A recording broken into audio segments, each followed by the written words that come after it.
Okay, hello everyone. Welcome to our webinar today about smart agriculture. I'm Fabio Rosa, the CEO and co-founder of TagoIO. Very glad to be here, talk about some use cases with our colleague, David Hall. We'll be recording this presentation today, so you'll be free to watch again, also share with others. Also, during the presentation, you see that we have a Q&A button that you can use to make any questions. We'll be glad to answer your questions at the end. So basically, that's the agenda for today. We're going to talk about the TagoIO concepts very quickly, just make sure everybody on the same page. Then I'm going to share a little bit about the ecosystem industry, giving our experience, share what are the key components in the industry, show some use cases. And then I'm going to have David doing the presentation of the demo. So he's going to present a real demo up and running with the TagoIO platform. And at the end, we are going to have the Q&A. So we expect to finish the session today in about 4 to 5 minutes. So 30 minutes presentation and 50 minutes of our Q&A. So again, welcome, and I hope you enjoy the presentation. So very quickly, what about Tago? So Tago is the end-to-end cloud platform that's helping to transform the way business are creating value from connected products. So we created a cloud-side solution to make it easy for small, mid-size, or big companies to collect data, process, and deploy to their user and make sense of this data.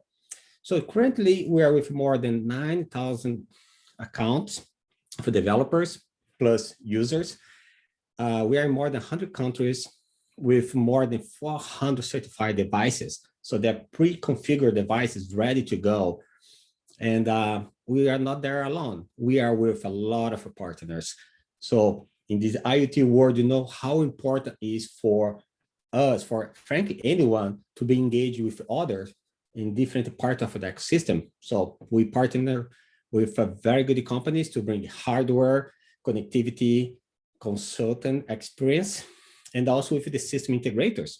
So you can see here some brands that work very closely, from the shipping manufacturers to associations, and also with network providers. These are just some examples of those that we really appreciate to be together to get all these pieces and make sure that the ecosystem is up and running. Let me tell a little bit about the ecosystem and where Tago is positioned. So if you see this diagram here, we have the devices, that is the sensor, that can use any type of technology to talk to the cloud. In this case here, we have examples using data passing through gateways with LoRa or Sigfox or Wi-Fi, Z-Wave, Zigbee, narrowband IoT, cellular, you name it. So we have integrators that already got the data and convert it to TagoIO. On TagoIO, you can build your application and integrate with your business, your enterprise, and this can be done by developers. Then you have a model that I'm going to talk later again, that you can use to deploy your solution to your customers, that you call run. There are a lot of documentation that you can take a look later, but basically the key components of Tago are 6. Device management, data storage. You can store the data on Tago, or you can stream it to your own computer or another server. You can run analysis, generate reports, create alerts, manage your users, and so on. And then, of course, you can create the dashboards and use the mobile app. Also, you can manage users and how they're going to access your information. And of course, with Tago, you can easily create your own platform and deploy with your own brand. So basically, there are 2 parts in this process. The first one is you build your application with Tago. So you go to admin.tago.io, create your free account, and you can start adding the device, storing the data, create analysis, notification, and so on. Then that's nice. A lot of platforms, frankly, can do that. But then you have another model that you can use to send this application, deploy to your end users. You can create rules to define how they're going to access. You can see how they are using your platform. And then also you can customize the URL and your with your own brand. So at the end of the day, you can brand the solution. Your users, you're not going to target to use it. They can do that, but normally you can have your own portal with your own custom emails, colors, logo, background, favicons. So there are a lot of things. And by the way, you can do this for the browser, and also you can do this for the mobile app. So you have the dashboard, you can create the connections, you can integrate for the system, and also you can create things inside of Tago, like custom, create a custom PDF report. This is a real picture here of a dashboard that has been translated to a PDF file. So you can use the Tago to create this report and send it to your users by email. Other thing that we have there that is extremely interesting is that we have forms. So you can capture inputs from your users, like name of the user, company name directly, or you can also integrate with other system to have that. And you have much more features. You are not going to have time to cover all of them, but this I think that's really cool. Multi-language. So you are able now to deploy your solution in any language. Okay, if it's Italian, German, Japanese, Chinese, you can define your own dictionary, change any message in your application, and have your customer selecting the right language for them. Also have the single sign-on, so you can allow your other companies to control the credentials. And also you have the Tago Run. So you can use it for free, our custom mobile app. And then if you want to add your brand and deploy in the App Store or Google Play, you can also do that. So let's talk a little bit about the ecosystem now. Agriculture. So agriculture, of course, is very wide area, and there are different applications inside. It's just put a little bit in context about where we have seen companies using IoT are basically those. Of course, again, that's not limitation. You just get a little bit focus here. So greenhouse, you can use the sensors to collect information of environments that are close and bring this information to be processed in real time. Precision farm, of course, is an area that has been growing a lot with different type of sensors that I'm going to show you in 1 minute. Livestock management is one of the areas that you have seen growing a lot around the globe because of the new sensors to track animals, not only the location, but also temperature and so on. And the other thing that we add here is like more related to the operation of the farms. Things like monitor the gate of the farm, the main gate.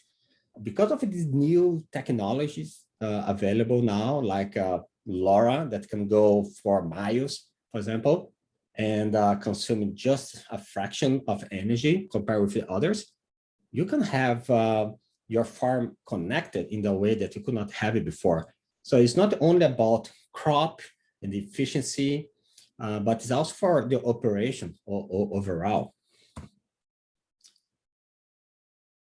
Today, we have more than 400 certified devices ready to be used on TagoIO. If the device is not there, you can always create a connector for that device to make it work. But we have some that I just selected here as an example of those devices that's more, let's say, suitable for agriculture business. Again, these are just an example. For example, agriculture sensor is a sensor that's not only for humidity soil, but also light, temperature, and the other environment. Weather station, we also have the valves today, like the Strega. You can control opening and close a valve, for example, for irrigation. We have the water levels, bean levels, GPS trackers. That's also important. Even the big ones has been very important to track, like tractors or wagons and the other things. Gate sensors, water meters, of course, very important to understand how much water and the other things we are spending in the farm, and even panic button, for example. Okay, remember when I mentioned about the operation, that has been very, very important. So before we go to the demo here, let's talk just a little bit about the overview of the ecosystem. So in this case, for example, using a partner here that offers sensors for the farm, again, using a lot of technology that can go very far, easily half mile, 1 mile, depending on the area and the type of sensors. With Tago, what the customer wants to really have a customization in terms of a visualization. They really need to have advanced logics and reports. We know that farmers are extremely busy, so it's not important to have just a dashboard with a lot of information, but also pre-process that information and give the right orientation.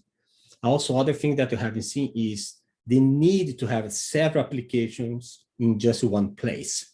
You can maybe buy from the other place one application here and there, but having these together normally is a challenge, and that we offer this possibility easily. The alerts has been very important to send the right alert, and the integration. Let me show the next one here that I think that's very interesting. These applications are real application in Latin America, where, as you can see here, is not only a map or just not a gauge, but is a map where you can see heat maps with certain additional information. Why? Because this project, in this case, really demand a lot of integration from other systems. Why? Because they want to have analysis of the soil parameters and also about the weather. How dry is the rain coming? So they need to have the forecast so they can make decision about when they need, for example, to how much water they need to use, and also they need to measure how fast their crops are growing. The other things about the water and power management, and the last thing that you don't see here, but many projects have been using that, is to have multi-connectivity. As we all know, there are new technology coming, but also there are old technology or satellite to reduce costs, and for agriculture, that can be important. So we create a lot of connectors so that can be easier and more reliable to use more than one when needed. For more cases, you can take a look in our website, TagoIO, under user case on the top left. You can visit the first option that's for agriculture, and we are always adding more there. By now, let me switch here to David Hall. So David, go ahead and present the demo today. Okay, thank you, Fabio. Appreciate that. Hello, everybody. Thank you for attending. Here, what I'm going to go over first is just some key components that make up Tago. By no means is this everything. Tago is very vast and wide, but easy to use. Here, I'm going to start with devices. So devices are easy to add. And basically, you would just come in here, click on the devices, and let's just say, for example, soil. You could choose any one of these devices, or for water. Very easy to find, and as Fabio already mentioned, if there's a device that's not on here, just let me know, and I can help you get the devices on here. While I'm here, obviously you can see all the networks. We do have a new simulator. If some of you have not seen that yet, I suggest you look at it. It's very cool and very helpful. And as Fabio mentioned, we have over 400 devices in our platform, and we're constantly adding more as we go. So we talk about devices. So we have devices, and the bucket concept is where the data lives from the device. So when you're sending data to and from a device, the data is going to live in your buckets. And along with that, Fabio mentioned a little bit, and I'll show you some examples of this. The actions is where you could set up alerts. Alerts are heavily used across our customer base. There's SMS, email, in product. You could have one or all three. It just matters how you want to configure it. And then Tago Run, which is extremely popular, is very configurable. I won't go through all the configurations. Matter of fact, I did a webinar recently on Tago Run. So if you go on our site and search our webinars for Tago Run, you'll find one that Fabio and I did on Tago Run. It's that explains a little more in detail on this. But in this particular case, I can add my title, I could add my logo. I already have my domain. Obviously right now I just named this Smart Agriculture, but you can name this to anything you want. And as you see here, it says run.tago.io. With white label, we would eliminate that, obviously. And on top of that, a lot of people don't realize when you have white label, even the emails that you're using to send through Tago they won't say they're from Tago. They'll be from your company and domain. And there's lots of configuration you can do in here, change the colors in real time. By the way, if you do this in real time, you don't have to save first. Everything will be shown to basically a preview for you before you save. So I think that's pretty cool. And we have the sign up page, which is really cool. It's highly configurable. You can add your sign up fields and then the theme. In this particular case, I actually did a video, which is very popular also across our customer base because they want it to look cool. I'll show you a quick example of that as well. And then we have multi-language. This is taken off very fast the minute that we released it. It's heavily used. So I would take advantage of that if it fits your business needs. And then we have the email templates. I like to point these out quickly. We have two here, but most people create their own with their own content, and they use it that way. And so when your customer, if you're using Tago Run, and your customer comes to your application, this is the first screen in my situation because I put a video in the background that they're going to see. So pretty cool, pretty slick. You could change this. Obviously, this would be your logo, and there'd be no mention of Tago on here with white label. Well, let's get into some real dashboards. Smart agriculture. So Tago plays a huge role and a very important role in smart agriculture. And we take great pride in that. And it's highly configurable. I have folks that are setting thresholds to turn valves on and off based off of conditions, obviously, that they have preset. One example of that is if the temperature is within the threshold that I mentioned, the humidity and the soil are within those thresholds that the end user has configured, the application owner has configured, then the valve will automatically come on and off. For one example would be for your crops in the field. Agriculture, and Fabio mentioned this in his slide, really goes beyond maintaining crops at the farm. When I speak about agriculture to a lot of people, they just think of crop management, but it's really much, much more than that with Tago. And a few things to note here. Not only are we setting thresholds here to control the valve, but I have a few customers actually, that actually use weather forecast. All these conditions might be just in the right threshold to turn on the valve, but if the weather forecast calls for 90% chance of rain tomorrow, let's say, then the valve won't come on. And then they actually monitor how much water they're saving based off of past statistics before they started using Tago and before they started using basically smart agriculture integration. And that's a great way to show value, that you're helping the environment.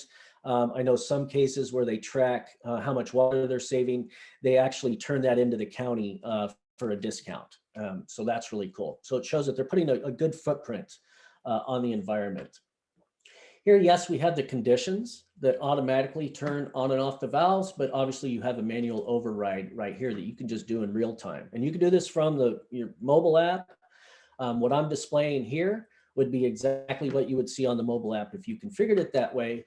So you don't have to come into to the admin account. You could actually have this on your mobile app and you can open and close your valves. Log history is very important for this as well. A lot of people want to know when a valve is open or when a valve is closed, and for how long a period was that valve open or closed, for an example. But really, the alerts also help the people on the farm or on in the greenhouses, the large greenhouses. We have several customers in very enormous large greenhouse operations that they want alerts when things are happening. And they actually take advantage of all three alerts in a lot of cases that I've worked with them. History data charts are also extremely important. In this particular case, it looks simple, but you can export this and you can really use the data analytics to analyze, what is going on? When do I need to change my fertilizer based on moisture and history, different times a year and different trends within the seasons? So that is really important as well. Now, when I think of, Fabio mentioned this, I've seen a really large push in smart farming, which really is under the agriculture IoT umbrella, in my view. And a good example of that is where you would track some type of livestock. And in this example, I'm going to show you livestock, but think of it more. I have customers that are tracking where their tractors are at all time. Fabio mentioned the gates are open, and it's not just the main gate. If the livestock gates are open more than a minute or 2 minutes, it's going to send an alert. In this particular case, I'm going to focus on livestock, but just keep in mind, it's much broader than that, the way Tago is being used out in the market. It's really ingenious, to be honest with you, on how some of these customers are really monitoring their farms. And we're really in a new era now where farmers didn't really realize, and I have conversations almost every day, where farmers just don't realize that they have this opportunity to really have a smart farm. So in this particular case, what you're looking at is to where, let me zoom in a little bit. I've created a main geofence, and this was very simple to do, just a few clicks, and I did this. I created a main geofence all the way around my farm. But within that geofence, I also have, let's just say, a pasture geofence to where my actual pasture lines are, my fencing. And here I have two different livestock. You can configure this to where this would be a picture of your prized cow or your prized horse or whatever that may be. It doesn't have to be just the text, but you're going to see, where these guys are moving. But most importantly, if this livestock goes out of this geofence, obviously I want an alert right away. But more importantly, if it also goes out, because I really have a double security layer here, if it goes outside of my farm fence or my farm location, if you will, not necessarily that it's fenced, I'm going to be alerted of it. Very important to track where your livestock is, but it really goes beyond that, right? It's nice to know where your livestock are, but a lot of customers, and we're seeing this in different countries right now, not just in the US, to where they're looking at migration patterns. Here I have a very simple example of this migration pattern for just one animal, to where this animal left the farm and then it came back in the farm. But really they're using this in thousands and thousands of acres of not just farm animal, but Bureau of Land Management. It's used in so many different ways where they want to know how the animals are migrating, where they're migrating, and also what animals are migrating. So as I shown before, you could have this be cattle, a horse, whatever it is out there that you're tracking the migration. And you could set this up to where you could see the migration patterns where this will refresh and clear out every 24 hours, or you could keep it forever. And you have this data, analytical data, to really know. A very interesting recent conversation I had regarding migration patterns was they came to find out to where they needed to put these big water bins out in the wild, right? It's not in a fenced area, it's wide open space. And they used Tago to follow the migration patterns, and they figured out, oh, well, right here is where we should put some water because everybody's migrating over to this section of this 2,000 acre parcel, if you will. So it's kind of cool from that aspect. Again, super simple to set up to do this, but it's extremely effective. Also, as we spoke about, we have alert history here. This will say, in this particular case, I set it up just for leaving the geofence or entering the geofence, but this could be just about anything. My trough level is low. My grain bin needs to be emptied. It could be many different things that you can do here. One thing I would like to go back to real quick, let me hit on device setup. So to add the devices, again, super simple to do. Here I have a couple devices. I've named what they are. Obviously, we have the unique identifier. And I said, where are they at? In this particular case here, I can easily add a device by just scanning the QR code. If you can't scan it, you could just enter it manually, the unique ID, give it a name, and this is configurable as well. I just created this one as when the cattle leaves the geofence and when the cattle enters the geofence. Actually, what do I want to happen in those cases, right? I could say when it leaves the second geofence, the first, the farm, however you want to configure it. Again, that's one thing that's great about Tago is it's highly customizable. I'm pretty sure if whatever you think of is most likely you can do with Tago. I haven't seen many cases to where, a matter of fact, I've seen any to where we haven't done it. We haven't been able to do it in some way or another. Another thing for the farm setup, you could have multiple farms. So in this particular case, yes, I have one farm here, but I could have several different farms under one that I'm monitoring and that I'm tracking. So if you have different customers at farm 1 and farm 2, you could administer them through Tago, obviously. But for the end users, you would just use Tago Run to where farmer 1 would see his farm and farmer 2 would see his farm. So really, it's managing your customers and your clients and things like that. And managing your customer's client goes well beyond that. There's many other things you can do within Tago, because it's beyond IoT is the way I look at Tago. It's not just displaying data, right? There's just so many other things that you can do that are highly effective in so many different areas. And one of those is customer management, which I think is extremely beneficial as well. I think I went over, alert history. Again, I have this set up very basic. I have just a battery alert and then alert recipients. And I could just separate this by phone number, comma separated. You also have the option to have obviously email addresses and things like that. In this particular case, I just have it set up for SMS messages and for battery, but this could be anything. And one thing to point out here, you don't see an alert set up in this case for the geofence, because that's automatically part of my configuration when I set up the geofence, as I showed you earlier, alert me when they leave or they enter. So it's still part of the alerts module, if you will, but it's kind of separate in this different case from that. So again, highly effective. Again, one thing here I would like to show is if I have multiple farms on here, I would be able to select them here to where I'd have farm 1, farm 2, farm 3, and then I could just drill in and add them that way. One last thing, I went over the device setup here. One thing I don't think that I mentioned is that you're always going to have last check-in. And that's important to know for most customers. They want to know when was the last time that we've communicated with the sensor through Tago. This will tell you that, as well as you can edit here and change what you want, or you could simply delete, which is very easy to do. With that, if you have any questions, let us know. I think I'm going to hand it back to Fabio for Q&A. But hopefully you get kind of an understanding of what you can accomplish with Tago. And I'd love to speak to you all about it. But with that, I hope you got something out of that. Thank you. No, that's great, David. Thank you very much. You have some questions here.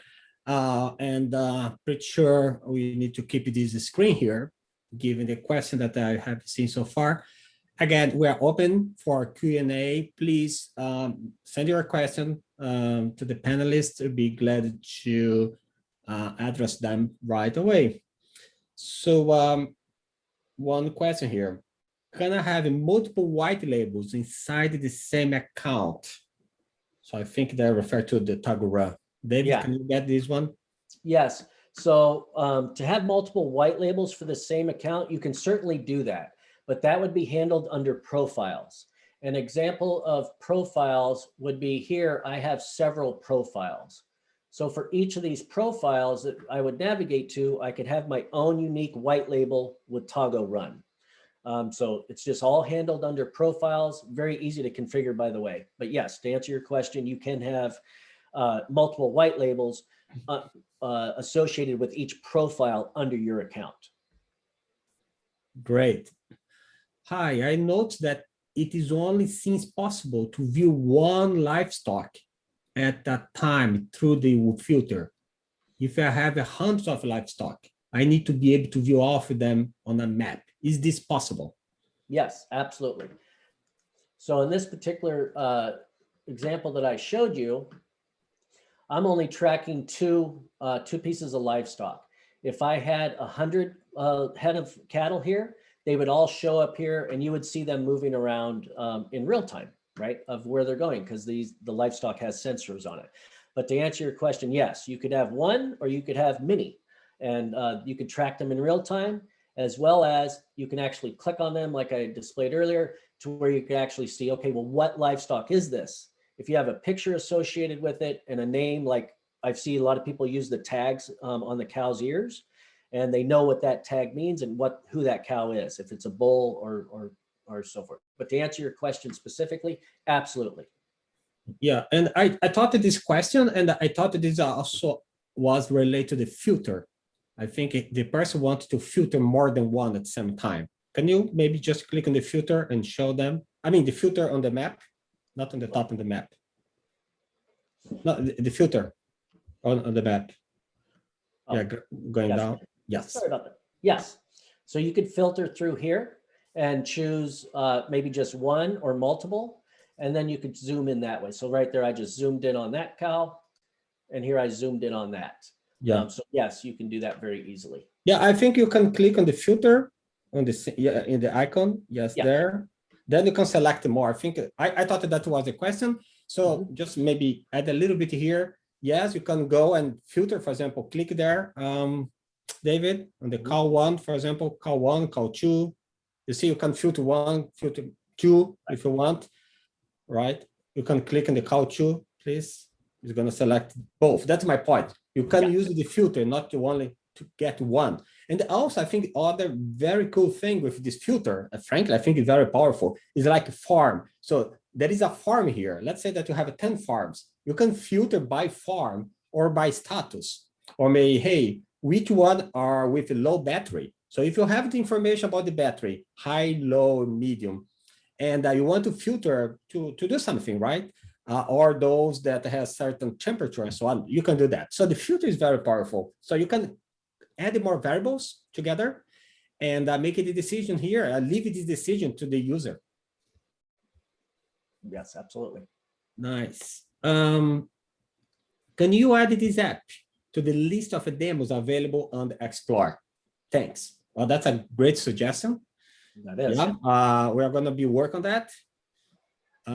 Also, we are bringing a new web page shortly, beginning of next month, where we're going to have a lot of templates that you can get the templates, not only get from the Explore, because when you get from Explore, you cannot edit, but we want you to use the templates and edit from there. That's be even better. Okay, another questions. How do I send the downlinks to my devices? Okay, send downlinks to your devices. Yes. Here you go to your device tab and choose a device, and you could select configure parameters. I don't have anything set up here. There's lots of documentation on that, but this is the area to where you would do that. It's very easy to do. I suggest looking at our documentation on that. And I believe there's also quite a bit of very valuable information in our community. Lots of great value in the community. Right. Another question here. Is there any specific sensor that you recommend to control water valves? Maybe, David, you could show the list of devices. I think it would be helpful and show the process for this person. So for water, there's many different water sensors. To control valves specifically, I've seen Strega used a lot, but there's a lot on the market out there. There is a difference, which I won't go into here, but as you're choosing those, make sure you understand Class A versus Class C, because there is a difference in there for that. But as far as recommending sensors, to be honest with you, I have customers using valve sensors across different hardware manufacturers, and they all work great, to be honest with you. So I can't really choose one. But I see the Strega valve being used quite a bit. Yeah, I think this is a very good tool to start. If you type in maybe valve, of course, we try to get results from here. So there are some examples here that show up. Water Sense. These are LoRa, but also there are others, Fox, and If you find another manufacturer that's provided this, maybe you are designing the valve, because I have a lot of partners and customer that they design by themselves, and sometimes they don't have here in our system. We have the direction how to create the connector and to make the connector public if you want. If you don't want, we have customers that prefer not share because they don't sell the hardware, they sell the complete solution. It's possible to create a connector like this one, but you'll be private just for your company to use. And you, of course, your users. Okay, somebody else is asking, is possible to send this template so you can study them? So, okay. Yeah, we are going to do that. We are going to make these templates available from the dashboard that David created. Looks like people really like this one here. Let me see. Oh, okay, the last one I have here. Can my users use TagoIO, or should they always using TagoRun? Or I can take that if you like. Yeah, please. If you're speaking in the context of your end users, that would be TagoRun. And the difference really is that they don't have administration privileges to add devices and things like that. In most cases, we have done projects to where the application, when you're in the application itself, that you can add devices and things like that. Where I'm at here is I'm in an administrator farmer's view. So I have the ability to add devices and things like that. But if I have a ranch hand that just needs to be able to acknowledge alerts and maybe turn on and off valves, but not necessarily create anything, absolutely. We do that all the time. And basically it's access management, right? It's level management, how you want to manage your end users. Okay, so you can make your solution available with TagoIO, but as David mentioned, it's much better if you deploy with TagoRun. That's very easy because then you can manage them as a user. That's the next step. So many years ago, people used Tago and so on, but we really want you to be the face of the solution. Okay, not Tago. So you have full control. You can get the info or out. And by the way, when the customers, your customers, join your solution as a user, we never ever talk to them. We never communicate, never send email, promotion, or anything, right? We just do for those that, of course, first give authorization, and second, that our TagoIO customer has a TagoIO account. Okay. So yeah, people are asking here, where are these templates available? So just put clear, they're not available on the website right now. We are going to make a new web page just to add the templates, and then you can get the templates and work from there. It's going to take a couple of weeks, but the team is working around the clock to have this as soon as possible. Okay. And by the way, you have the list of attendees here. You're going to be glad to send to you, notify when that's ready. Okay. Yeah, no problem. So looks like I have no more questions, just another comment here to take offline. So David, maybe you can just show our community where they can get the information so you can close this.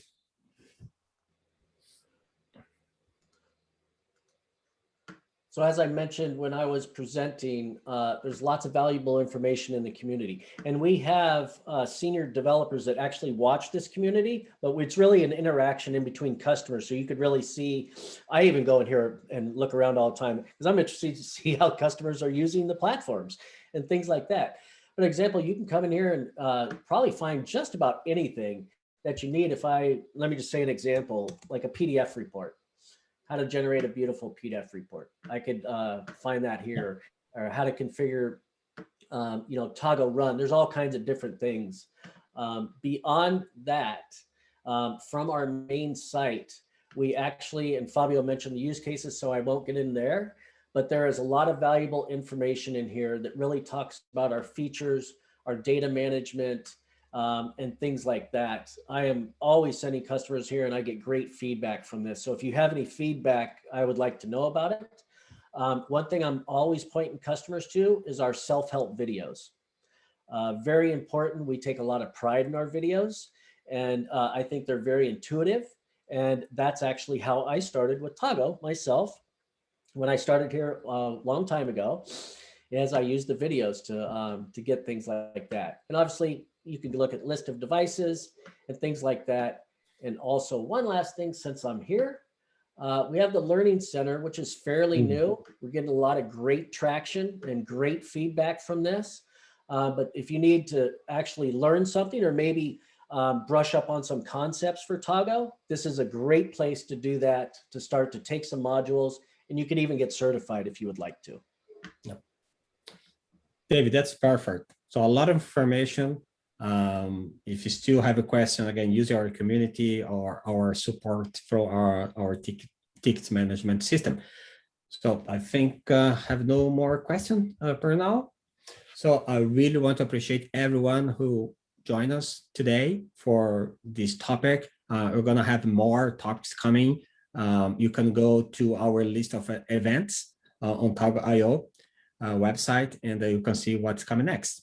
So thank you very much for joining us, and keep in touch. Okay, thank you, everybody.